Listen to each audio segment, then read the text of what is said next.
יאללה, אני עדן. אהלן, שאלת אותי? אני הודיה מבריאה, טיפוח טבעי ליופי שלך.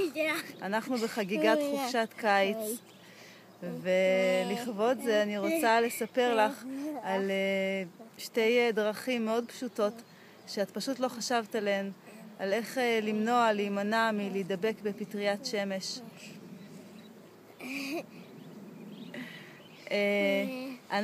הפטריית שמש היא בעצם אוהבת מים מלוחים, את תפגשי אותה רק בים. הסיבה שכדאי לך לא להידבק בה זה משתי סיבות. אחת זה סיבה אסתטית, את בטח יצא לך לפגוש את האנשים שיש להם כתמים לבנים על האור, זאת הפטריה.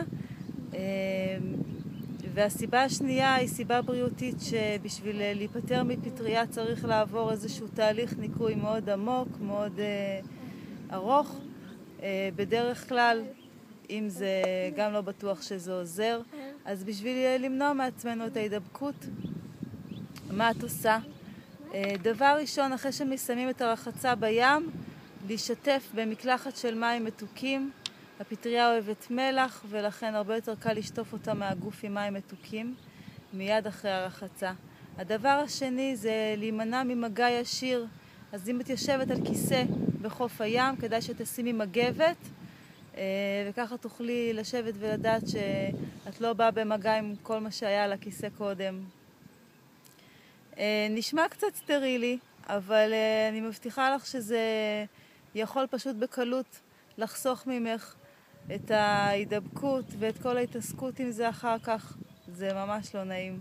בכל מקרה, אם כבר נדבקת, כמובן שיש שמנים ארומטיים שאפשר לטפל איתם. שוב, צריך להתייעץ באיש או אשת מקצוע, כי זה שמנים מאוד חזקים לטיפול בפטריות, במיוחד בהיריון וילדים.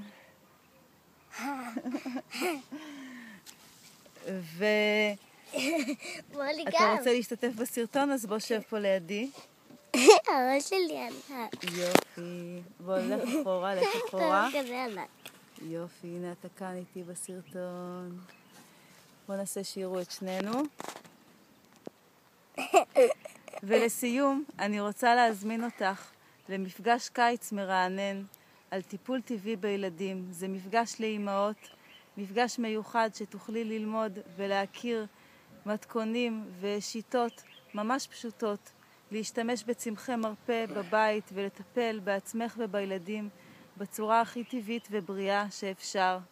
אז כל הפרטים כאן מתחת לסרטון, ואני מחכה גם לשמוע שאלה או תגובה.